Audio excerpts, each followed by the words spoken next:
It's in you I delight, and I am placing you higher. You are breathing the sky, singing your lullaby. Shine bright in the night. It's in you I delight, and I am placing you higher. Hey, it's Rory. You're listening to my mom's podcast, All Things Good. Grab a coffee as she dives into real conversation with friends in Jesus. It may look all bad right now, but Romans 8:28 says he works it together for your good. Cheers! Let's just start this space off with a quick opportunity. I don't know if you know, but I have a crew. My crew is my mentorship group. And as you listen to this podcast, just imagine yourself being a part of these conversations 2 to 3 times a week, every week, with a whole community of people that are going to do intercession, that are going to do discipleship classes, where I'm going to take you through the word and help you learn how to study it for yourself, empower your spiritual journey. And this community is a private group that uplifts you and becomes your family. I just want to give you the opportunity to listen to this podcast and consider joining the crew. $20 a month. You can go to the website alissaholt.com and be a part of everything that God is doing over there. We are seeing supernatural miracles in bodies, families, minds. It's the real deal. You want to be a part, so come join us today. We'll see you over there. What's up, fam? It's Alissa Holt, and welcome to the All Things Good podcast. Not because it's all good, but because God works it out for our good. And that's what we're going to do here. We're going to interview people every week, and we are going to hear stories of how the Lord works all things together for our good. Maybe you are somewhere in your life where you feel like, man, it doesn't look good. It looks all bad. But I just want to encourage you that he works it all for his good. And so I have my friend Karlene here, and we are going to talk about her story. She is such a beast. She is a warrior. We have been through it together. Her story started about 2.5 years ago. Yeah. And so through my cancer story, we really just kind of followed each other, and we've known each other forever. Since we were kids. I'm here in Tucson, Arizona right now, and I'm doing a revival with several different churches, one of which is her dad's church. And so we're here, and we're like, you know what? We've been wanting to do a podcast since last year, and we haven't been able to get it together. So we're getting it together today. And so we just want to welcome Karlene. I want you to kind of introduce yourself to us and kind of share a little bit of your story, and then we'll just dive into some conversation. All right, sounds good. My name's Karlene. I am 32 years old, mother of 2 boys, so I'm #boy mom, who just loves sports and jumping off of things, kind of living the dangerous life. So I have to keep them alive, you know. About 2.5 years ago, I was feeling kind of sick. My youngest had contracted RSV, which is normal in babies. For adults, it's like a cold. So I happened to get that as well. And then I also had gotten strep throat. I went several times to different doctors and got prescriptions and kind of everything that you would need to get better. I made sure that, you know, I was doing everything I was supposed to. Yeah. One day I got really sick from it, and I just felt awful, so I decided to go to the hospital. At that hospital stay, I honestly don't remember too much. I kept kind of passing out, I guess. It just kind of was all a blur. And eventually got discharged.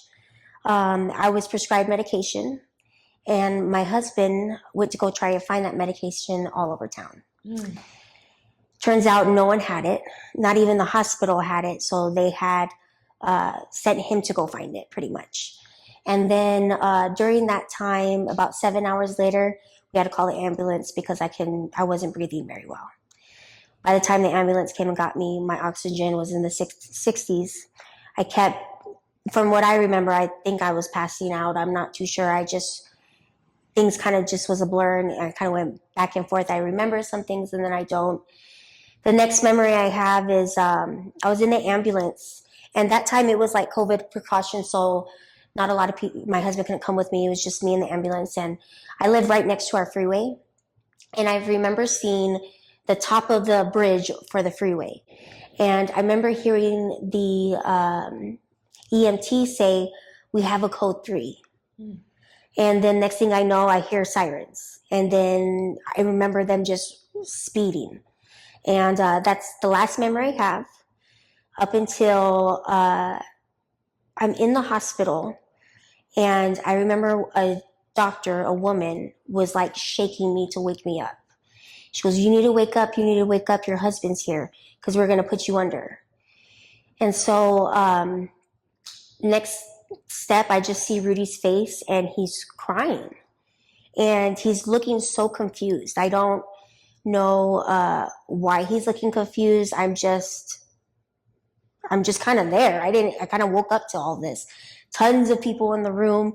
And he's saying goodbye to me. And this is the part that always gets me.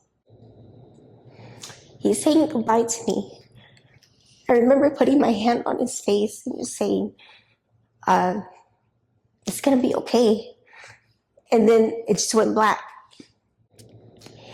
And that was the last memory I have up until I started having nightmares because they had put me in a coma. So I was in a coma for about 2 weeks. And in that 2 weeks, I was just in this place of half alive and half not. So I was dreaming that I was on like a border.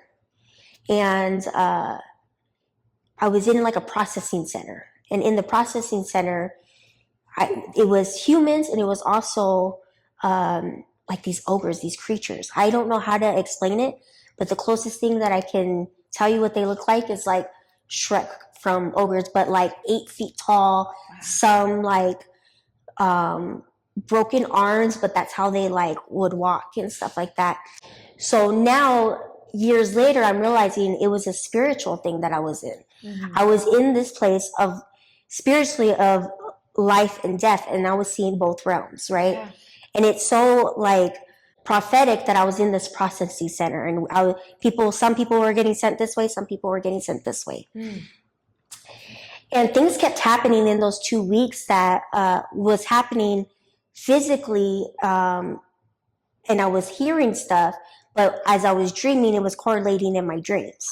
So for instance, I'm in this processing room, and these ogres eat humans, and so we're hiding. Me and my husband are hiding, and I'm in this like almost like a doctor's office because I was trying to get my medical clearance to like go to the next stage or whatever. Yeah. And I'm on this medical bed, and Rudy is laying on top of me, and he's telling me, "You have to slow your heart rate down. They're going to hear you.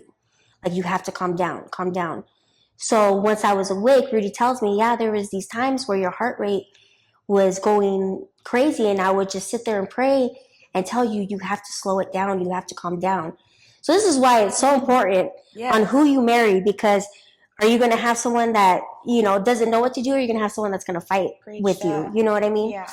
And so I'm grateful that I have a husband that was sitting there praying and fighting with me, even when I was under and couldn't physically do anything, Yeah. So that stuff just kept happening. Different people from my family would show up. At one point, these evil nurses would come in, and they would be like, "Do you know who she is? That's so-and-so," and stuff like that. Like, I'm hearing this and dreaming this, and this is probably what's happening spiritually, Mm-hmm. So a lot of that was happening. I woke up after 2 weeks. They were able to get me out of a coma. Mm. During those 2 weeks as well, they gave me a medicine called pressors. Pressors is something that they give you when your blood pressure is usually too low, and it pumps blood from your extremities to your heart into your organs to keep you alive. That being said, it made my limbs necrotic. So it's kind of like getting gangrene all over them. Mm-hmm. So I woke up to just being covered in black, like shriveled fingers, toes, I even had some scarring on my mouth. All my hair was just coming out in chunks. Like, to me, I didn't look recognizable at all. So then I started kind of my recovery from that. I started getting better. I dealt with a lot of infections and in and out of ICU and stuff like that. I also dealt with, because I had strep throat, if you don't take care of strep throat, it can lead to a flesh-eating bacteria. So that's how come you see it looks like I've been burned. Okay. It was, the bacteria had just created sores all over my body. I was on the burn unit for about 3 months, just taking care of these scars and to not lead to infection and stuff like that. What they would do to clean them is they would put paper on them. It's almost like a paper material, wet it, leave it on for 24 hours, and then rip it off of you. And we would do that every day, sometimes twice a day. Oh my goodness. And so I would always reference the burn unit as a scream unit, and then I learned why. I've heard that before, and that is horrific. Yeah. There would be times there was this guy who had half of his face melted off, and he would always walk into the room. My sister would see him and stuff like that, and it was just, you just see stuff in that unit that was like, you will just stick with you forever, you know? Yeah. So we went through that. I did have to get my fingers and my toes amputated. At that time, I still had my leg. So I had all the toes removed. I still had some sores on the heel of it. And I had a couple toes removed on my other foot. Fast forward, I went to rehab, started trying to walk again and regain my strength. And that was I think I left rehab about May of 2022. By the time August 2022 comes around, a wound on my heel is still not healing. So at that point, they decided that we're going to have to do an amputation of my leg. So now I finally finished almost a year of going through recovery, and then I got to start again now with my leg. Yeah. But in a sense, it was kind of a relief because, like, I can finally get this over with and just move on of this nightmare, you know? So we did that. And then by December of 2022, I'm trying to walk. I'm trying to drive again, and I'm just trying to do stuff again. March 2023, the worst I think of it happens. I had gotten the flu, and everything was fine. I recovered, and then all of a sudden, I noticed I was having difficulty lifting my limbs. They were just felt heavy, and I couldn't figure out why. And then a couple of days kind of went by, and I had been telling my parents, this is kind of weird. I don't know what's really happening. And then finally, my husband had to help me just get off the bed. And I went to go put my arms around him, and I couldn't even hang on to him. Like, I didn't have the strength to even hold him. So I decided to go to the hospital. And a week later, I was diagnosed with Guillain-Barré syndrome. It's where you become paralyzed for pretty much no reason. So within that week, I became completely paralyzed and on a ventilator again because I didn't have the strength to move my diaphragm to breathe. I would say I will take amputations any day compared to that. Wow. That was probably the lowest of the lows I have ever been. Because I felt like with the amputations and, you know, there's devices, God's going to get me through this. I've been preaching this and don't feel sorry for me. God has a plan, you know. And then now here I am in the hospital again. And this time I can't even move. They say they never know when it's going to stop. It's usually 6 weeks to 3 years is the time frame. So I don't know if I'm going to be like this for 6 months or 3 years, you know, just hooked up to a machine. I can't use my hands to draw what I want to say. I have a breathing tube, so I can't talk. So literally, we would have these signs of the ABCs, and I would use my eyes to try to spell a word. Wow. And they would try to, like, point. And that was so frustrating. I give my family so much props because I can't imagine trying to follow my eyes to figure out what So I was literally, it felt alone. Yeah. Yes, there was people in my room, but I can't communicate with them. So the only person I can communicate was with God. Yeah. And so for months I was like that. Can't eat. I just laid there. I can't do anything. I would cry, but no one knows why I'm sure they had a guess of why I was crying, but I can't tell them why I'm crying. I just sat there and tears are coming down, and that's all I can do. And this whole time through everything, I never felt hopeless until then. And someone once said it wasn't just hopeless, it was helplessness. I didn't know how to even ask for help at that point. So it was really hard. And then eventually I left the hospital and went to like a long-term care facility. So here I am, 31 years old, pretty much in a nursing home. So I'm in this like nursing home, and things are slowly starting to be able to move. I'm starting to like twitch my leg a little bit here and there, which is fantastic. I'm so excited. And they were able to get me off of the tube and put a trach on me. Thank you. I'll split it with you. I'm going to take some because, yeah. Thank you. I had to split it with her. So eventually I get put on a trach. And at first, I still can't talk because of how they made it. It wasn't like an open trach yet. Eventually they did open it and I would try and speak. And after I left that care facility, I went to like a different kind of nursing home where it was more like physical therapy and stuff like that. And at that place, I still felt so hopeless. They just started bringing me every type of med. And I started to pick up habits. And I don't share this a lot because it's not my proudest moment. It wasn't the pain meds, it was anxiety meds. Because I knew one day I was going to get better, but I just still was staring at the clock because I couldn't move. So I would take anxiety medicine so I can just fall asleep, and hopefully one day I'll wake up and I'll be able to move again. Is really where I was at, you know. So just keep giving me the meds. I took everything as they prescribed, but they were just prescribing me a lot more than what I actually needed, you know. And I learned to play the system. Yeah. And one day, I was fighting with my whole family. I want to go home. I'm over this, you know. And my husband, Rudy, says, you're not coming home while you're taking that medicine. And at that time, I was like, how dare you? I'm going to go home. I was so upset and thought it was so harsh and all this stuff. And now I look back at it and I was like, that saved me. Because if it wasn't for him putting down those boundaries, I would have gone home and I probably still would be on it. Yeah. And I didn't want to be there or on it with my kids. And that was his thing. He's like, you're not going to be a zombie in front of the kids. You know what I mean? So when he told me that, I said, God, you have to help me.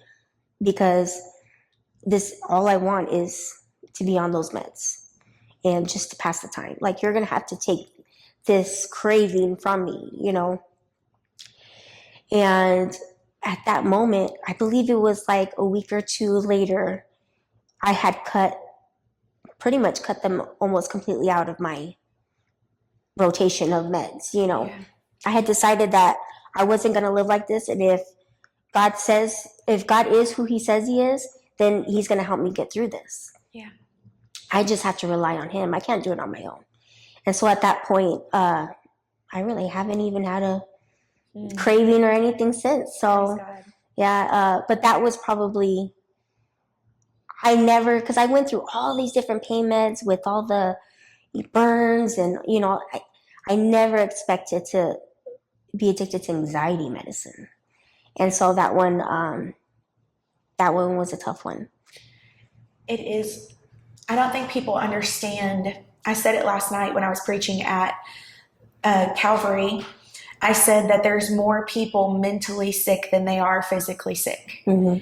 And my heart relates to you so much because it's a part of my story I don't talk about. You know, I got hooked on pain meds with chemo. And I had to not only pain meds, but Ambien to even be able to sleep, because the chemo I was taking gave you such bad insomnia, you could not sleep. And I'd be sleep deprived for weeks and then feel like I'm going psycho because my body was so tired, but I could not rest. And so I got so hooked on so many different drugs, went to a holistic center to get healthy, but also they detoxed me from all the drugs. And it was the worst process. I remember calling my husband and bawling while I shook violently and my head felt like it was going to explode. And I told him, I know now why drug addicts don't get free without Jesus. And he would just sit there on the phone with me and,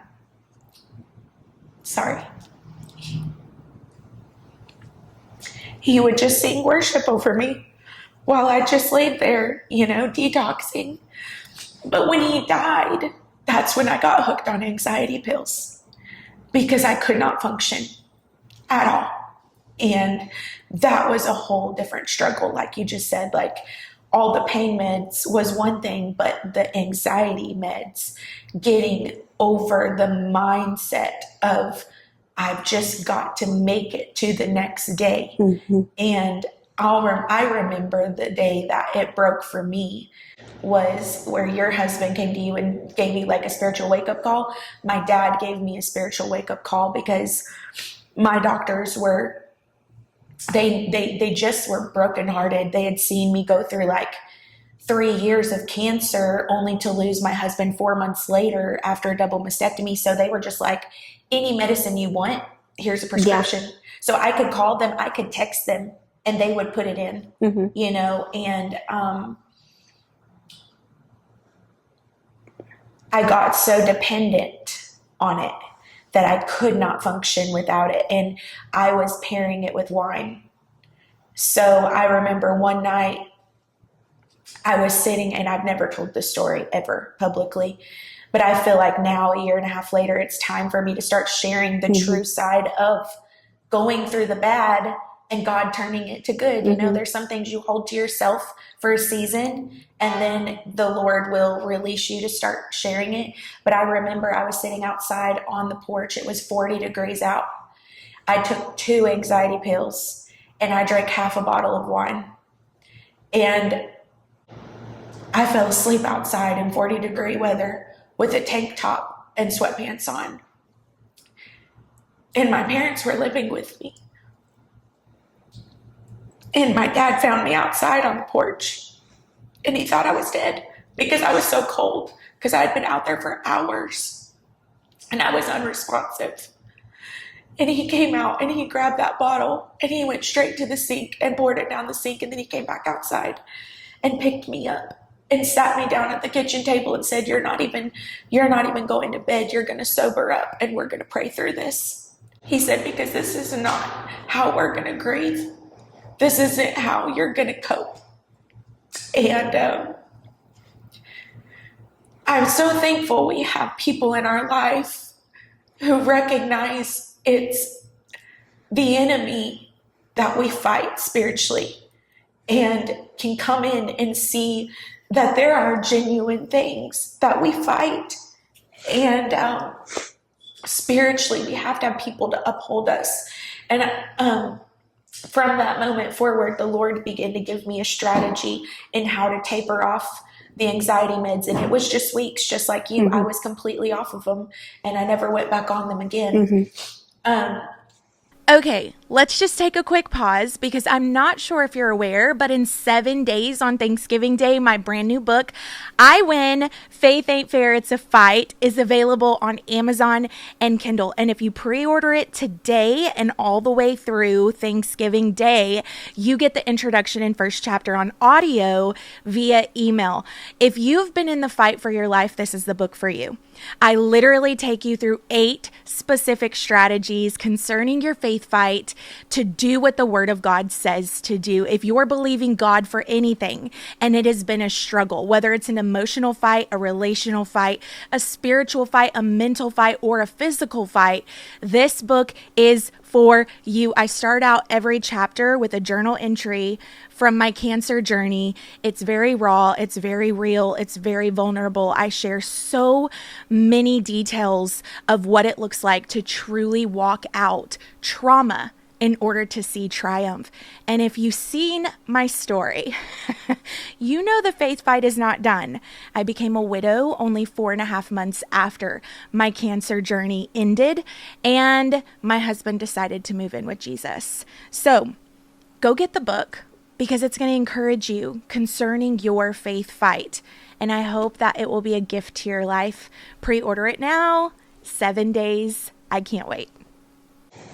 But I want to go back real quick to what you were saying in the spirit realm, seeing this processing between life and death. Like, that is a real thing. And I don't think people, because we're so focused on what we're seeing naturally, that we are not aware a lot of the time of what is going on spiritually. Like, there is a demonic realm just as much as a spiritual realm as far as good. It is constant good versus evil.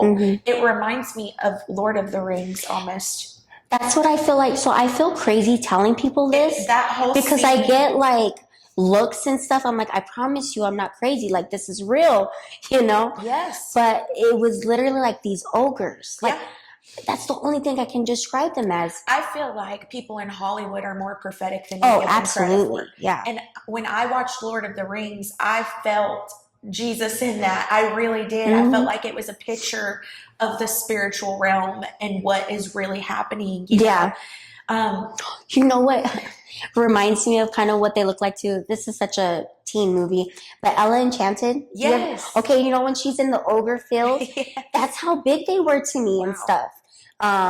And they were just, but their body was like broken. I don't know, different places. Some would have to crawl to walk. Like, it was demonic.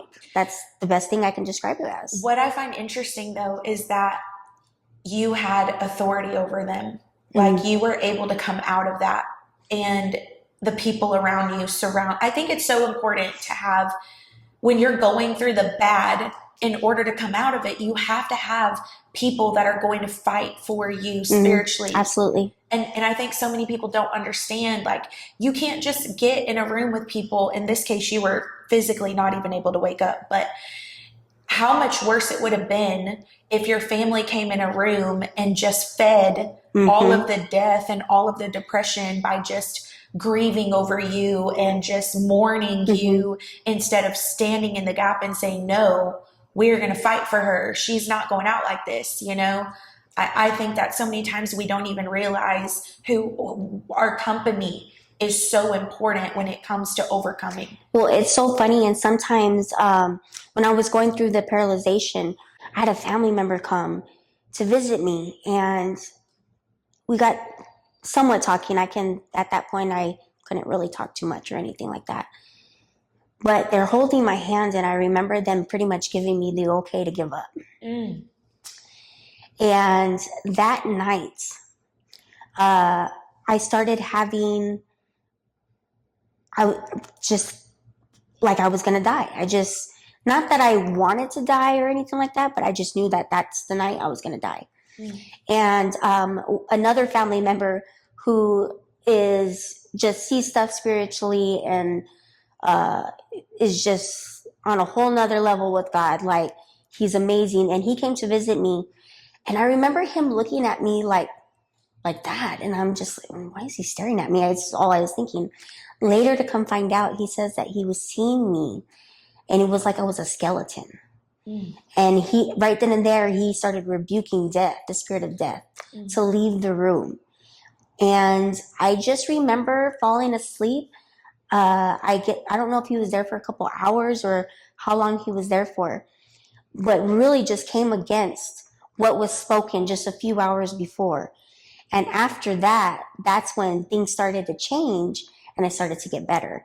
So it's funny how you surround yourself, and people who know the word and know there's power in what you speak sometimes forget that that's what they need to be doing, instead of, saying it's okay to go. Yeah, You know? 100%. It is like very difficult when you're tangibly seeing things. When I was losing my hair, I tell the story all the time.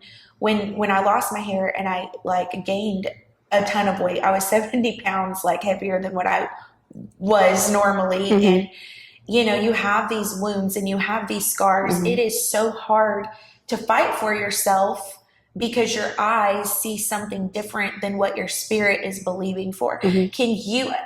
They hear my story all the time, but can you give us some like words of wisdom in what has kept you fighting, even though you see, because I see you killing it at the gym. This girl is like got a personal trainer.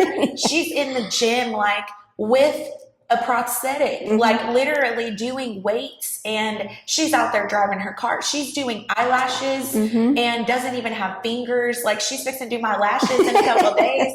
And to me, like, I know what I did to keep going, but what did you do to keep going? So there's two stories that just have always stuck with me.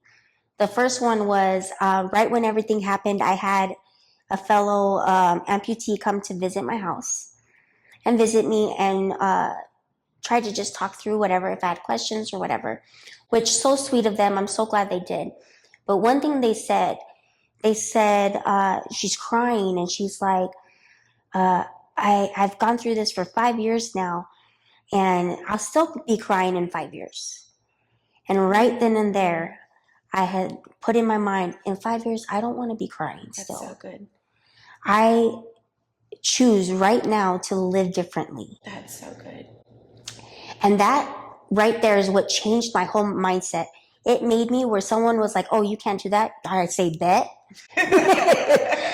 I can do it not only just as good as you, but probably better. Yeah. Is what my goal is always. And yes, it takes more practice, and might do it a little differently, but I'm learning throughout this time that I can do everything. I just have to do it differently, and with some help. So one of the biggest things too is through this process, I've learned it's okay to ask for help. I still go through my independent stage and like, don't help me. But then I have to remember that, yes, I do need help with some stuff. Were you incredibly independent before all of this? Like very just, oh yes, you got the job done? Oh yes. I was like that. And during the season, especially during chemo, and then when I had to have my amputation, that was hard for me to sit down and accept people's help in my life. Like that probably was beyond the trauma my body was going through. My mind was struggling more with the fact that I couldn't by myself. Yeah. And I had a pastor friend that spoke into me, and she said, Alissa, God is putting you through a season to learn to rest and receive, because you're so busy serving that you've forgotten that Jesus comes to serve you. And it hit me so hard because I pour out everywhere. And even just as a mom and a wife, you're constantly taking care of everybody. But then when you add the element of ministry, like we've known our whole life, we're so used to taking care of people that for me, I was not used to people taking care of me. And that was very difficult. What wisdom would you have in like receiving people serving you? Like so sometimes, yes, I've had to ask for a lot of help and I have to accept that I can't do things. But one of the biggest things is realizing that I can't help them. So for instance, even with all my amputations, I was still trying to sing on the praise team. I was still trying to do their church's Instagram. Like my hand was in everything. And God, last year told me, so when are you still haven't learned to take care of you. So this year I've really just kind of took a step back, and I had told my leaders that, God's really telling me to rest and to focus on my kids, because not just me and my husband went through something traumatic, my kids did as well. Yeah.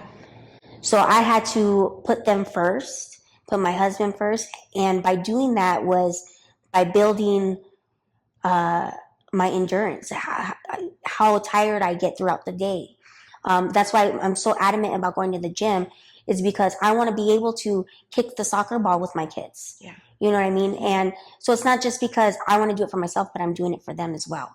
Yeah. So that's the biggest thing I think I've learned just this year is finally how to balance everything and when I need to focus on them and when I need to focus on building the kingdom. Yeah. You know, and right now I'm in a season of focusing on my family and myself and getting myself healthy enough to focus on the kingdom. Yeah. You know, I think that especially ministry-minded people, we have gotten so used to pouring into the church that we don't realize our first ministry is our family. Mm-hmm. And so we put a lot of focus and energy into the church that our family can suffer. Mm-hmm. And I think that's why a lot of pastors' kids struggle Mm-hmm. with wanting to stay in church Yeah, and stay in absolutely. ministry because their family suffered for the sake of the body of Christ. Mm-hmm.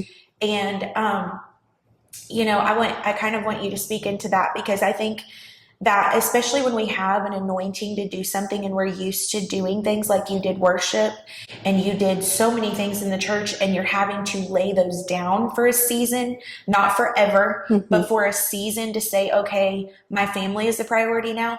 That is a hard sacrifice to make because for me, I know I was telling a friend the other day, this is the first time in 21 years of my life, Mm-hmm. 21 years that I have not led worship every Sunday morning. And that was a huge part of my life. And my husband and I, a huge part of our life together. But when the Lord asked me to lay that down about, I want to say 4 or 5 months after my husband passed away, that was a hard one because God was like, you're already doing these other things and that space. I just want to, you've been pouring out worship. I want to pour into you in that space now rather than you giving in that space and focus on your kids and worshiping with your kids rather than worshiping on a stage for people. Mm-hmm. And that was hard because I've got my little one like you do. Mm-hmm. Your little one's literally playing drums. He's how old? He just turned 9. 9 and killing the game. Mm-hmm. But my little one was leading worship with us at 10 years old. She started. And so I thought, man, if I step down, I'm going to be taking away from her gifting. But really what it ended up doing was we created a space in our home and we started worshiping together privately and started releasing songs together online and people seeing us worship. And it became more special than it ever was me leading on a stage for 21 years, being in my home. So like, what does that look like for you laying these things down and just pouring into your family? Like, how has that affected you? I think it's kind of the same as you. So it gave me the freedom I started taking my youngest or my oldest to different churches around town because they wanted him to play drums. So that became our thing. Every second and fourth Sunday, we'd go to different churches. He would play. We started a little Instagram account of him playing drums. Y'all gonna have to go follow him. We'll yes, put it down drummer below. Kai, yeah, for sure. So that just became our thing. My youngest, who's 5, really enjoys singing. So we would sing the songs together while Kai was playing drums, and so we still had that time of worship, but if anything, it brought us together because before I'd be practicing with other people, not practicing with my kids. Yeah. And now we've built this whole system that like we're practicing together. He learns the songs and we do in the car, we do this thing where it's like, okay, now you. And so then he'll, do a little solo or whatever. I love it. And so it definitely looks different. I kind of want to touch on, what me and my husband have kind of about how we look differently. Yeah. So with all the scars and the amputations, I really went through a whole year of just, I'm not sure if my husband still finds me beautiful. He's having to be my caretaker, not my husband. Yeah. I never cry when it's about me. So whenever I talk about my husband or my kids, I start crying. Yeah. And I've never been a jealous woman. And all of a sudden, I had all this jealousy. I started thinking things. I've never checked his phone. I started checking his phone and just doing stuff that was very out of character of me. And it stemmed from my my esteem. Yeah. And so I really had to work through just with counseling and everything about why I'm having these thoughts. And I was praying one day and God spoke to me so clearly, I'll never forget. Because I was crying about my scars, because I would go to stores, people would be pointing, kids would be screaming. The very first time I ever went to Walmart, a kid was just in line screaming and pointing at me. And I mean, I face this still, but now it's just different because God spoke to me and he says, you have these scars because it tells a story. Yeah. It shows your victory. Yeah. People don't even have to ask you and they see a victory. Yeah. And so when I heard that, it just completely changed the game. I used to get prosthetics that were just completely black. I didn't want to make them noticeable. I don't know why I thought that would help. I don't know. But now I'm like, I get sparkles, right? I love the sparkles. I'm like, just make it bling. I don't care. Like, show it off, you know? And so I'm definitely in a different space. Now when people start staring or whatever, I'll just, wave. Or the kids, when they start ask what happened, I'll tell them that I used to work at Jurassic Park and how to put Tom the T-Rex back in his cage. And, they love it and I love it. And so I've really learned to like embrace it, because I used to ask God why he did it to me instead of why he did it for me. Oh, that's good. So that's just one thing that I've really kind of walked through this past probably year or so. That's so good. When I went through my double mastectomy, so many people, I can't even begin to tell you how many people came, this is just me being very blunt, came to me afterwards and be like, okay, so when are you getting your new boobs? When are you getting, reconstruction? Yeah. And when I would begin to share with them, I'm not doing reconstruction, the eyes of people would just get huge. Well, why not? But one thing that my husband always had said was, I feel like your scars make you hotter because it shows that you fought for your life and you won. Although we're not seeing that, though. We're seeing what we lost, and I think that in those moments, like the Lord, he spoke to me, he said, I am doing a reconstruction of your mindset. That's what the Lord told me. Because my whole life I fought with my body image, and self-esteem was a huge problem for me. Like I went through eating disorder after eating disorder, anorexia and bulimia, and it was really bad.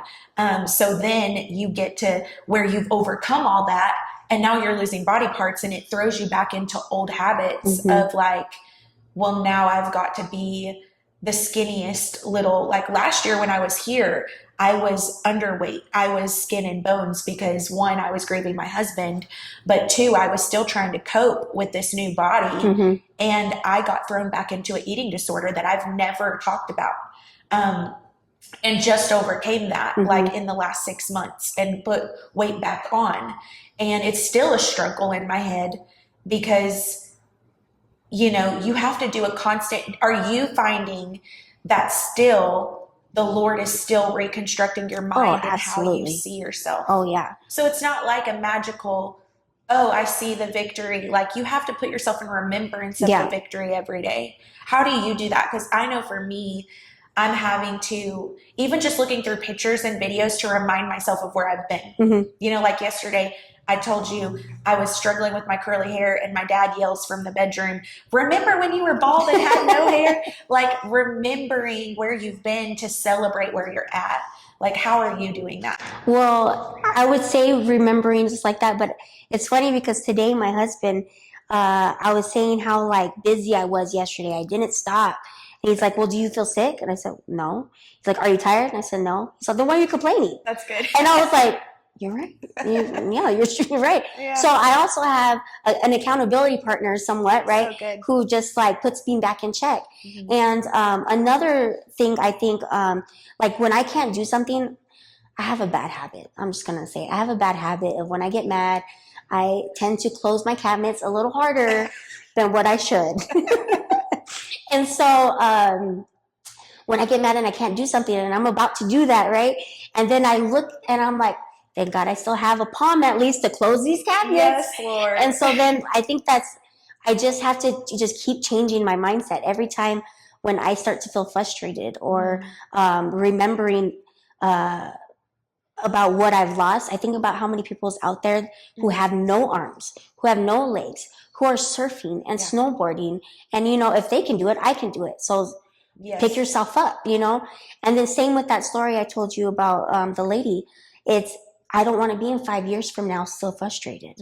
I want to get it from. And don't get me wrong, I get that we're human. We're going to have feelings and stuff like that. But I'm not going to be stuck there. And so now it's kind of to a point where I've trained my mind so much that it's not so much what I can't do now. It's like, how can I do that? Yeah. Because I'm going to do it, That's so good. It's definitely been a 2.5 year process, and I'm just now kind of figuring it out. And so it's gonna take time. And I'm sure in 5 years from now, I'm gonna have a whole, list of let's do this. I feel you. I'm coming up on my 2 years cancer-free November 15th. And I'm still working these things out. Like you said, like we're still working it out and having to make the decision every day to choose the fight of faith and to choose seeing the victory and to choose reconstructing our mindset. And you said you have an accountability partner. And I did want to speak into that because some that may be listening may be like, well, I don't have a person like me. I'm a widow now. I don't have like a person, but I do think it's important to find voices in your life that you can trust. For me, I can find my parents are still that voice or that spiritual covering, but there's others that don't have that. And that's why it's so crucial to have a pastor and have leaders and people that you can trust to mentor you and speak into the mindset and the bad so you can see God is working it together for your good, because your perspective changes everything. And so if you perceive something, that you will believe something. If you perceive you're going under, you perceive that this is happening. How did you say it? God, why did you do this to me rather than why you did it for me? That's a whole shift of perception. And like, man, taking that anger and instead of putting it towards God, putting it towards the enemy, and like, you thought you were going to keep me stuck, bet, like you said earlier, like I'm fixing to learn how to get up in that gym and do all these things. Like even me, I had to really work on my upper body strength because you don't realize how many muscles are attached to this whole area. And, it's a whole process, but I am like so thankful. I love your story. I watch you all the time. Every time you put something up, I'm like, what in the world? Like this is so cool. I love it. And so you guys need to go make her viral. Go follow her TikTok, Instagram, Facebook. I'll put her stuff down below. I'll put her son's drumming stuff down below. Go follow him. He'll think that's the best thing ever. Oh, you'd be so excited. And I'm just so thankful that you shared some of your story. I believe that there's going to be more episodes we do because there's so much we can dive into, like so many different areas. So this is just a little taste of what's to come with me and Karlene, and just so excited about everything that you're doing, everywhere you're going to speak. I believe it's so cool to see how you were literally in a coma fighting death, and now the Lord has used all things bad for good and launching you out to speak and share your story and be this inspiration and example of faith and what it looks like to keep going. And that is how the Lord takes scenarios that seem impossible and turns it around into something that's astronomical for the kingdom of God. Yeah. And so we just want to bless Karlene and follow her and be a part of her story with her. And just so excited you're a part of this. I know. I'm glad we can finally get to do this. Yes, I can't wait for our next episode already. I'm already thinking of topics, so you guys stay tuned. I'm going to do this because I did this on my podcast all the time, but we're going to switch it up. We're raising a glass to the bad in our life because God can always make it good. Cheers. I hope you enjoyed this episode, and I want to give you an opportunity right now to go hit the subscribe or follow button. Don't miss an episode. Every Thursday, we are going to be here early morning. We will live broadcast it to Facebook, and it will be on all the streaming platforms and YouTube at 5 and 6 a.m. Central Standard Time. Don't miss this. I hope it's empowering you. I hope it's encouraging you. And I want to give you a chance to partner with our ministry. If you don't know, we travel full time all around the nation. We do worship, we speak, we do conferences, we do pop-up events, we do consulting, all of the things. And we are seeing lives changed forever. We're seeing massive miracles take place, supernatural miracles take place in bodies, but even in hearts and minds and emotions as well. And God has just been so good. There's a couple of ways you can partner with us. Number one, pray. Pray for me and the girls. This is definitely a sacrifice. It is a calling. It is our passion, but we need your prayers as we do what God's called us to do. And number two, I want to give you a chance to partner with us financially. We cannot do what we do on the road without your help. And we just love our partners. You keep our car going. You keep us on the road. You keep us booked up. You allow us to do the ministry that we are doing. And we're just so thankful. On my website, AlissaHolt.com, I'll throw it up on the screen. You can go to Ladder House Co. and read all about the ministry. And you can click to be a monthly partner or a one-time giver. We love whatever it is that you can do, whether it's prayer, whether it's monthly, or whether it's one time. We are so incredibly grateful. God is so good, and you are a part of the harvest that we are seeing on the road when you partner with us. Go check out that giving link. I will put it here on the screen as well and down below in the description, and we will see you next week. Love you. You are brave in the sky, singing your lullaby. Shine bright in the night, it's in you I delight. And I am placing you higher. You are